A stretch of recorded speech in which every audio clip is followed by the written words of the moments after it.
Olá, tudo bem? Eu sou Maria Rita Werneck e estamos começando mais um ADMcast que você também acompanha no Spotify.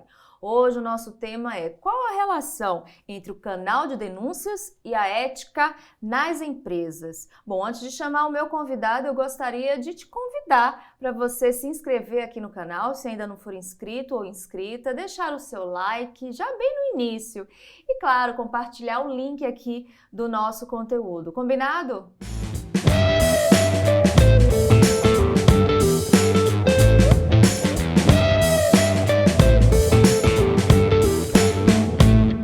Hoje vamos receber o administrador Márcio Luiz, Head Comercial, no Ouvidor Digital e representante do CRA São Paulo aqui na capital paulista. Tudo bem, Márcio? Olá, Maria. Mais uma vez, muito obrigado. Tudo ótimo aqui. Bom, a gente que agradece, a gente está trazendo esse tema, né, um tanto quanto curioso para o nosso canal. E para a gente iniciar, eu gostaria que você falasse um pouquinho para a gente, conceituasse, né, o que é que podemos entender como ética nas empresas. Maria, acho que esse é um ponto legal para a gente começar o nosso bate-papo, né? Eu acho que a gente precisa, de uma forma muito simples, trazer o que é a ética. Eu penso muito no lado da primeira coisa, transparência, né? Acho que as empresas e as pessoas precisam cada vez mais ser transparentes nas suas relações, nos seus negócios e tudo mais. A gente também precisa ter a responsabilidade social corporativa. Então, qual o impacto que a minha empresa, a organização, ela efetivamente tem dentro do negócio e no seu ecossistema, por menor que seja ou por maior que seja essa empresa. Eu acho que outro ponto é respeito aos indivíduos, né? Eu costumo brincar que as empresas são CNPJ, mas elas são feitas de CPFs. E a gente não pode esquecer desse lado humano que faz aquela máquina toda funcionar. Então, a ética com os seus colaboradores também ela é importante.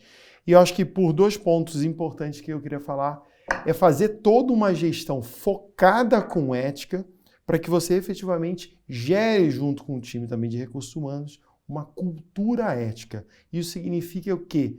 Todo mundo pensando para o bem, seja na relação entre pessoas, seja na relação comercial, qualquer um que seja. Então, ela tem que ser sadia. Eu até brinco, é um ganha e ganha para todos os lados. Bom, e na sua opinião, qual a importância, né, dos administradores? A gente está trazendo esse tema aqui para todos vocês que nos acompanham. Então, a gente sabe que a maioria da nossa audiência é formada por administradores, administradoras, estudantes da área. E aí vem a minha pergunta: qual a importância desse público, dos administradores, falarem mais sobre o lado ético das empresas? A gente tem o código de conduta, que também é desenvolvido muitas vezes pelo RH. Como é que funciona tudo isso? Qual a relevância desse assunto para a área? Olha, Maria, quando eu penso no código de conduta, ele é um caminho que todos os colaboradores têm que seguir. Eu acho que muitas das vezes a gente cria uma empresa, a gente é empreendedor, ou em alguns casos, e a gente acaba pensando, estou aqui e sei como vender, mas esquece de como trazer a diretriz efetiva do negócio, de como as pessoas devem se comportar, como as pessoas precisam, muitas das vezes, se relacionar com outros. Então, o código de conduta ele vai trazer grandes pontos importantes e nortear todo mundo que está dentro da companhia. Eu acho que tem alguns pontos importantes que eu queria ressaltar. Orientação para os funcionários. Então ali eu oriento todo mundo que está dentro do time. Acho que outro ponto acaba sendo a reputação e confiança. Quando a gente lida, e eu lido com muita empresa que está construindo o seu código de conduta, e tem empresas de diferentes portes, tá? Empresas com 100 colaboradores, como empresas com 500 colaboradores construindo agora. Eu não vejo problema nenhum em estar construindo, mesmo tendo uma grande quantidade. Percebeu que aquilo era necessário e agora é a hora. E normalmente isso feito pelo time do próprio RH. E lá ele vai trazer algumas regras e condutas, porque aí você começa a dizer o que é ético. Você começa o que é ético na ótica daquela empresa. Eu posso estar na empresa A, ir para a empresa B, e isso mudar um pouco de como funciona. Não o lado ético de lidar bem, mas como eu devo me relacionar. Como, por exemplo, às vezes existem muitas empresas políticas de brinde. Então, você ter as políticas como o código de conduta vai te ajudar. E hoje, eu vou dar uma pitada aqui para a gente. Existe, inclusive, uma lei que fala sobre ter questões de assédio e proteção às mulheres dentro do Código de Conduta das Empresas. Então, que é a Lei 14.457 de 2022. Então, acho que, além de ser positivo para o lado dos administradores que fazem a gestão de uma empresa, hoje precisa, né, infelizmente, ter uma lei para que possa dar esse caminho para as empresas. Excelente. Agora, como é que funciona, por exemplo, um canal de denúncias, né? A gente sabe que algumas empresas já fazem uso, né, desse sistema, mas o que é que você pode explicar para a gente como a gente pode entender um canal de denúncias atualmente diante de tantas tecnologias, né? Olha, é difícil explicar tão rápido, mas tentarei trazer algo muito direto. Eu acho que o ponto do canal de denúncia é um canal feito efetivamente para você receber as denúncias contra o seu código de ética. E aí essas denúncias elas precisam chegar num ambiente que seja seguro, que garanta o anonimato, que também, ao mesmo tempo, não traga nenhum risco para essa pessoa que está de boa fé, que a gente chama manifestante, né, de boa fé. Por quê? Ele está tentando ajudar a empresa. Que seja funcionário, esse canal ele precisa também, quando a gente pensa em alguns pontos, ele precisa ser amplamente divulgado dentro da companhia. Então não adianta eu ter um canal que ele não é amplamente divulgado. Ele precisa estar em cartaz, que seja por e-mail, na intranet, no website, tanto faz. Mas quanto mais a gente consegue divulgar esse canal, mais informações tem. E eu acho que ele bate num ponto, para ele ser efetivo, você precisa também ter uma questão de treinamento. Você precisa treinar desde a alta liderança, que tem que dar todo o apoio, e aí muitas das vezes eu falo do administrador nessa hora, o administrador da empresa ela precisa efetivamente dar todo o apoio para que a média gerência, né, o time que está ali lidando, que está na média gerência, eu costumo dizer coordenadores, supervisores e gerentes, eles possam efetivamente disseminar essa cultura para baixo, para que possa efetivamente, em toda a pirâmide, você efetivamente possa falar sobre essa questão do canal de denúncia. Mas eu queria fazer uma ressalva.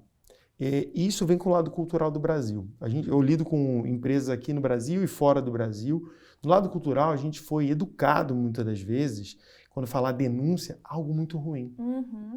E o ponto-chave é que, lembra quando a gente estava na escola? Muitas das vezes aquele aluno que falava que o outro, olha, ele está fazendo uma coisa errada. Quem era mal visto? Quem fazia a coisa errada ou quem dedurava? E muitas das vezes era o dedo duro. Então, por isso que muitas das vezes, quando é falado o canal de denúncia, as pessoas, nossa, isso é ruim. Muito pelo contrário. Porque o resultado disso primeiro a empresa consegue receber a informação antes do que muitas das vezes possa acontecer alguma coisa pior, ou para a empresa ou para o próprio colaborador. Então, nada melhor do que ela conseguir receber, tratar e melhorar. Eu costumo dizer que é aquele ciclo positivo, né? Você vai subindo e vai melhorando efetivamente toda essa questão de relações das pessoas dentro da própria companhia. A gente poderia dizer, então, que um dos principais desafios de uma empresa que implanta, né, um canal de denúncia seria justamente conseguir essa adesão, porque muitas pessoas têm medo da retaliação também, né, de falar determinados assuntos e acabar voltando contra si, possíveis demissões, enfim, gera esse medo. Como é que funciona isso? Olha, eu diria que gera vários medos.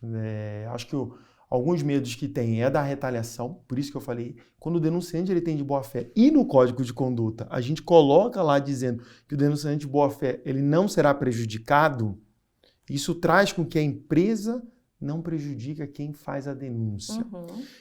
O segundo ponto, que não é só o denunciante, a gestão também tem muito medo.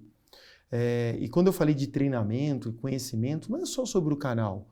Mas as pessoas muitas vezes não sabem o que é assédio. O que é assédio, o que não é assédio. O que é assédio moral, o que não é assédio sexual. Eu lidero um time comercial. Como é que ser essa relação para que não seja um assédio? Falar, não, pressiona demais. Mas ao mesmo tempo a gente precisa buscar o resultado. Então você tem que saber ensinar a liderança e aos seus liderados qual é a diferença. Então a base de treinamento ela é fundamental para que as pessoas estejam tranquilas e confortáveis. E esse momento ele não é rápido. Eu até digo que muitas das vezes ele começa devagar e depois ele vai ganhando a maturidade e o canal começa a receber. E as pessoas podem falar assim, mas eu tenho um canal aqui e não recebo nenhuma denúncia, isso é ótimo. Pessoal, não é ótimo. Canal de denúncias que não recebe nenhuma denúncia significa exatamente esse ponto. Ele não gera confiança. Então, um indicador muito importante é, se esse canal de denúncias tem e você não recebe denúncias, é que alguma coisa está falha ali dentro. Então, precisa rever, investigar e trabalhar para que você possa melhorar. Excelente, Márcio. Bom, a gente sabe que o atual mundo dos negócios hoje em dia está muito preocupado em manter o lucro, mas também manter impactos positivos na sociedade, no meio ambiente. E com isso a gente tem o ESG para dar esse suporte, né? Essas 3 letrinhas que estão fazendo parte nos últimos 20 anos dos planejamentos, das estruturas das empresas. Aí vem a minha pergunta, como é que a gente consegue relacionar o canal de denúncia, por exemplo, que a gente sabe que gera transparência, gera um ambiente sustentável, saudável para os funcionários também, com essa questão do ESG? Olha, o ESG é algo que está no nosso DNA aqui hoje. A gente até participa de um hub de tecnologia, né? A gente está dentro do hub de ESG, do Cubo Itaú.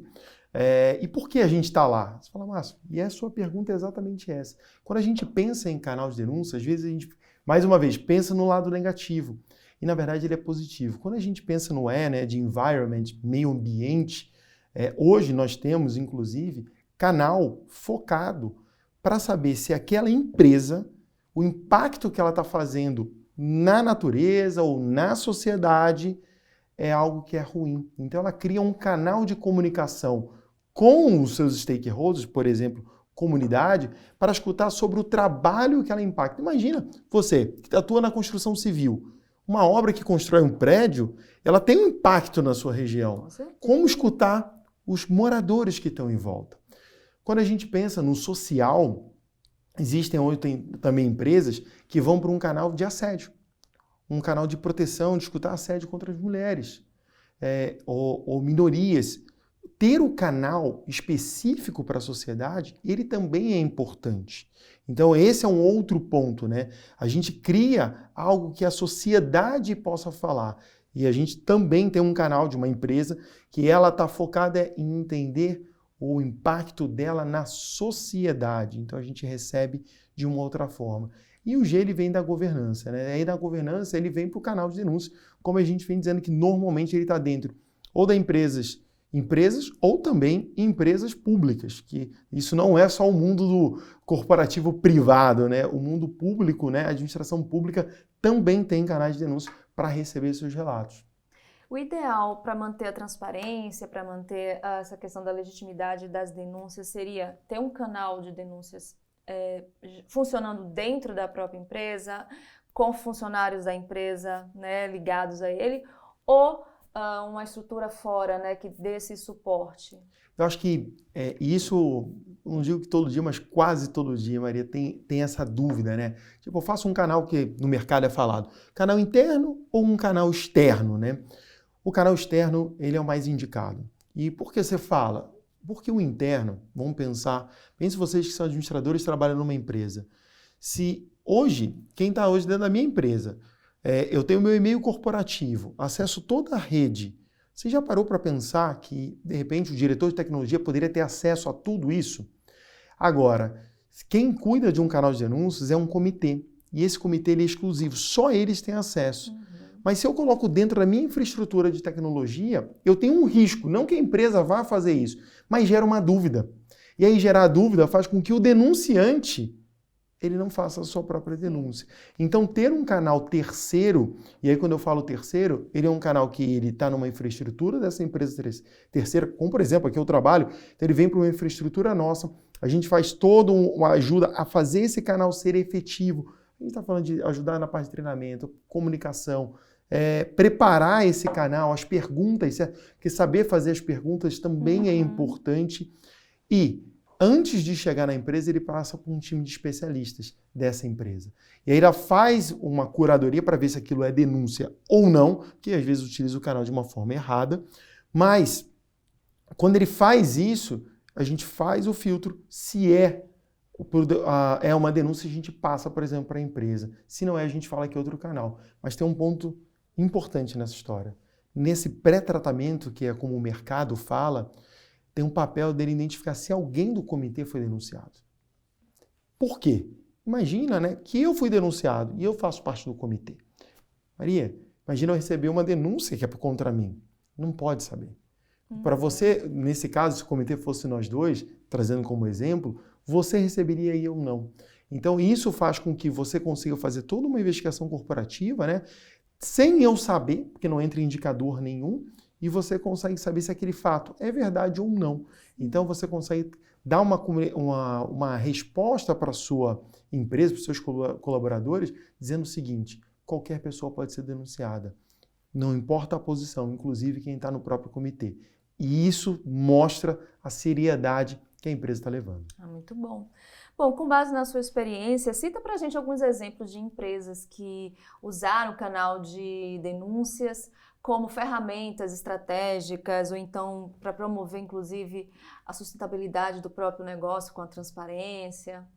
Eu vou trazer cases sem falar nomes. Eu acho que é importante, né? São alguns clientes, são dados, mas eu acho que é legal trazer isso na prática, né? Empresas, e eu vou trazer no environment. Você tem uma empresa que realmente pensa em como ela impacta o meio ambiente e ela pode escutar, isso acontece na realidade. Então, multinacionais contratam isso para poder ajudar. Segundo ponto, e aí trazendo ele na prática também, eu queria trazer um caso, vamos dizer, numa conversa, num café, já escutei falar isso, né? Mas foi através do canal de denúncias. A empresa, ela tem um canal de denúncia externo, ela recebeu a denúncia de um possível desvio dentro da companhia. Se desdobrou, foram várias denúncias, se desdobrou numa investigação corporativa. Essa empresa descobriu que tinha um esquema dentro dela e, inclusive, uma parte de líderes foram demitidos em virtude disso. E essa denúncia evitou uma possibilidade de alguns milhões de reais de serem desviados dentro da própria empresa. E aí você fala, pô, uma empresa, a gente está falando de um caso de fraude, de roubo dentro de próprio patrimônio. Quando a gente para pensar nisso, o custo, às vezes, que é de eu ter uma empresa terceira, ele é mínimo versus o risco que ele pode estar tomando. Sem contar o segundo ponto, né, que eu gosto de falar, que é a questão, por exemplo, de assédio. Então, quando chega uma denúncia de assédio, é muito melhor que a empresa receba e ela trate aquilo do que o colaborador não tenha e ele vá na rede social e fale abertamente. Exatamente. Falando, olha, eu estava na empresa e é assim, assado. Existem perfis em redes sociais que eu já vi, né, falando, a pessoa retratando mal as empresas com que ela trabalha. Então, ter o canal e ele ser efetivo, ele faz com que isso. Então, posso dizer, sem dizer nomes, né, mas trazendo casos muito práticos que ele vem realmente para poder ajudar o colaborador e a empresa. Porque no final, se ela sofre uma denúncia dessa, e aí eu vou trazendo de assédio, o que isso pode acontecer? Além de processo, óbvio, Ministério Público do Trabalho, visitar a empresa, né? Por que ela está agindo assim. Normalmente eles fazem o famoso TAC, termo de ajuste de conduta, e aí é uma dor muito pior para a empresa. Sem contar que isso ainda pode virar um escândalo de TV. Vocês já viram, né? E aí falando de cadeia de fornecedores, vocês já viram empresas sendo citadas que aconteceram casos de trabalho escravo ou casos de assédio, e você e a empresa aparecem nos principais jornais do Brasil. Será que o canal de denúncias não poderia, Maria, ter sido um canal utilizado para que a pessoa falasse o que estava sentindo antes que chegasse nesse estágio todo? Porque para ter chegado na mídia ou ter chegado no Ministério Público é porque realmente extrapolou demais por um certo tempo. Então, o canal ele pode trabalhar no momento não de ser reativo, e ser realmente proativo com uma ferramenta de monitoramento da própria empresa. Muito bacana. Bom, você falou nas redes sociais, eu ia inclusive citar esses casos, né, de denúncias que são feitas nas redes sociais, aí vem a tecnologia. Como a tecnologia pode auxiliar no desenvolvimento, no aprimoramento dos canais de denúncias hoje em dia? A gente sabe que as redes sociais pode ser uma ferramenta a favor, como também pode ser uma ferramenta contra. Mas e as demais tecnologias? Inteligência artificial, por exemplo? Maria, acho que tem um ponto legal, né? Quando a gente pensa em tecnologia, né, a gente pensa às vezes em uma coisa muito futurística. A gente trabalha aqui na vanguarda, então a gente sempre está buscando coisas novas. E quando a gente fala de coisas novas primeiro, o denunciante ele precisa ter uma usabilidade muito boa. Se eu tiver só um canal, e pessoal, não está longe da realidade, para no mundo ou de alguém que você conheça, ter aquela caixinha dentro da empresa para você colocar uma denúncia, será que é aquela melhor experiência para quem faz a denúncia? Pois é. Então, você ter a tecnologia, você consegue isso. Você traz tecnologia, por exemplo, para você receber no seu smartphone, você conseguir acessar no seu computador. Por exemplo, a gente tem o WhatsApp. Nosso WhatsApp não tem nenhum humano por trás. A gente é junto com a Meta. Então, toda uma solução com chatbot, ele consegue com a inteligência artificial ali receber a denúncia, interage com ele e não tem ninguém do outro lado. E sabe qual é o principal? Criptografia de ponta a ponta. Se ele não concluir a denúncia, a gente nem sabe que aquilo aconteceu. Então você consegue num canal muito usual, o famoso Zap Zap, né, que é utilizado Brasil afora, você conseguir trazer denúncias. Ter um outro canal, que é um canal mais, eu gosto de dizer, a gente usa a tecnologia nele, é o 0800.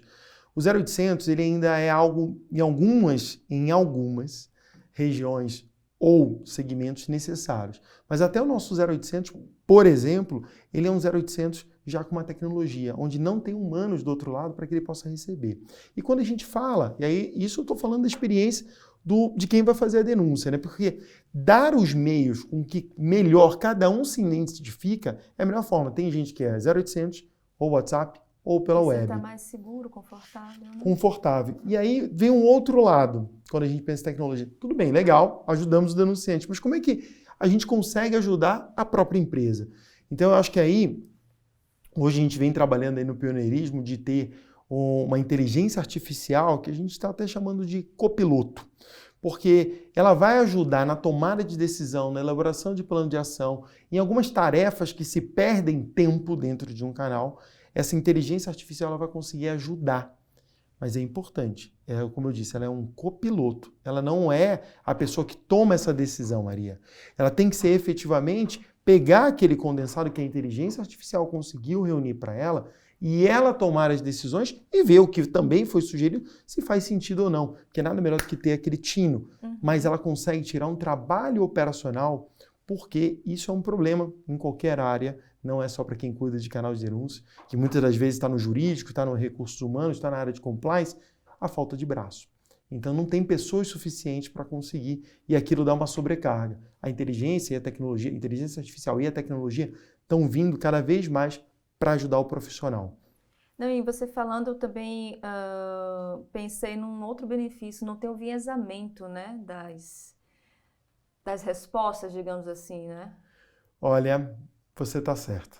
E por isso mesmo, quando a gente traz a denúncia, e acabei não falando isso, e você acabou falando... Eu falei, não, isso traz mais segurança e não está enviesamento, né? Porque quando a gente está falando, alguém está interpretando. E já gerou uma interpretação. Exatamente. E aí, gerando essa interpretação, ela já tem um viés. E aí, quando chega para a empresa aquela denúncia, ela pode ter um viés. Quando a gente traz... quando ele tem um momento de falar e ele é gravado, por exemplo, ele chega totalmente transcrito. Então ele chega na íntegra, tirando o vício de linguagem, só para não poder reconhecer. E o áudio também não pode ir, porque o áudio ele poderia, numa empresa de pequeno porte principalmente, ele pode reconhecer a voz, a gente reconhece. Então, a gente manda ele totalmente transcrito para que ele possa, e é o time de pré-tratamento que faz isso, para que ele possa receber na íntegra e o time que cuida de canal de denúncias fazer essa análise. Então ele tem ali total conhecimento para poder falar, pô, legal, o caminho que eu vou é esse. Às vezes tem siglas, tem palavras que uma pessoa não conseguiria dizer e tem sem contar o lado do viés, né? Porque tem um lado do sentimento e é da curiosidade humana, né? De acabar perguntando coisas e aí indo para um lado, né? Exatamente. Bom, agora a gente vai mudar um pouquinho de assunto, mas não vamos sair totalmente. Bom, como eu falei, apresentei o Márcio, ele é um dos representantes aqui do Conselho Regional de Administração de São Paulo, na capital paulista, né? Eu gostaria de falar com você agora sobre isso. Quais são as principais demandas? Primeiramente, por que você resolveu ser um representante? E depois você me conta quais são as principais demandas de um representante. Olha, Maria, é uma coisa muito pessoal mesmo, assim, eu estava em busca de um trabalho voluntário, porque ser representante do CRA é um trabalho voluntário. Exatamente. E uma coisa que eu falo muito é sobre questão de carreiras. Falo sobre governança, falo sobre canais de denúncia, mas eu também ajudo muitas pessoas a também melhorar a carreira, independente da área. E o programa, e eu vou encaixando as duas perguntas ali, e o que me chamou a atenção é que o trabalho do CRA, junto com as universidades aqui no estado de São Paulo, escolas técnicas, de poder ter uma pessoa, um representante do CRA para falar com os alunos. Porque quando eu me formei em administração em 2003, eu não tive essa oportunidade. E aí você fala, pô, que coisa legal, alguém vir falar, mostrar como é a carreira, como isso funciona, qual é o papel do conselho, e ter esse profissional que já tem uma carreira em administração e falar para os jovens que estão chegando agora nessa carreira, esse trabalho do CRA foi o que me chamou a atenção. E foi ali que eu me inscrevi. Literalmente foi isso. Falei, vou me inscrever, fazer aqui em São Paulo, e a gente recebe como representante, né? A gente, além dos treinamentos que o CRA oferece para a gente também tem uma possibilidade muito boa, que é estar junto nas universidades. Então a gente é sempre consultado de acordo com a disponibilidade para que a gente possa representar ali e ajudar a universidade no que ela também está precisando, né? Muito bacana. Bom, a gente quer aqui então agradecer, né, pela sua colaboração voluntária. A gente tem em todo o estado de São Paulo vários representantes. Ao todo são 843 representantes, o Márcio é um deles. Então, em nome do CRA, fica aqui meu agradecimento a você, Márcio. Bom, agora a gente vai partir para o finalzinho do nosso programa. Administração. Por que administração? Quando você decidiu se tornar um administrador? Esse é um fato interessante. Eu sempre achei que eu ia para tecnologia, né? Eu estou em tecnologia hoje, mas eu vou resumir a história. Eu sou técnico em processamento de dados, me formei nos anos 90, e lá eu tive uma cadeira de administração. E ali eu trabalhei na área de tecnologia, dando aula, também sendo técnico em manutenção de equipamentos, e falei, não é isso que eu quero ser administrador. E fui fazer a faculdade de administração e ali eu entrei e vi um mundo se abrindo e me encantei. E aí foi para uma área comercial, e aí já se vão muitos anos, né? Mas não foi a primeira opção no sentido de faculdade ela foi, mas a minha primeira inicialmente era tecnologia. Mas como eu tenho uma crença que vem do lado nada é por um acaso, eu me formei em técnico em processamento de dados, fiz administração de empresas, passei no mestrado aqui em São Paulo, foi aqui assim que eu me mudei do Rio para São Paulo, depois fiz MBAs e tudo na área de administração e dentro de área comercial, dentro da parte de recursos humanos e mais recente, né? Eu costumo dizer que eu mudei, entre aspas, de carreira dentro da administração, indo para uma área de governança, que é a área que eu trabalho na área de vendas, mas tecnologia para a área de governança, risco e compliance nas empresas, né?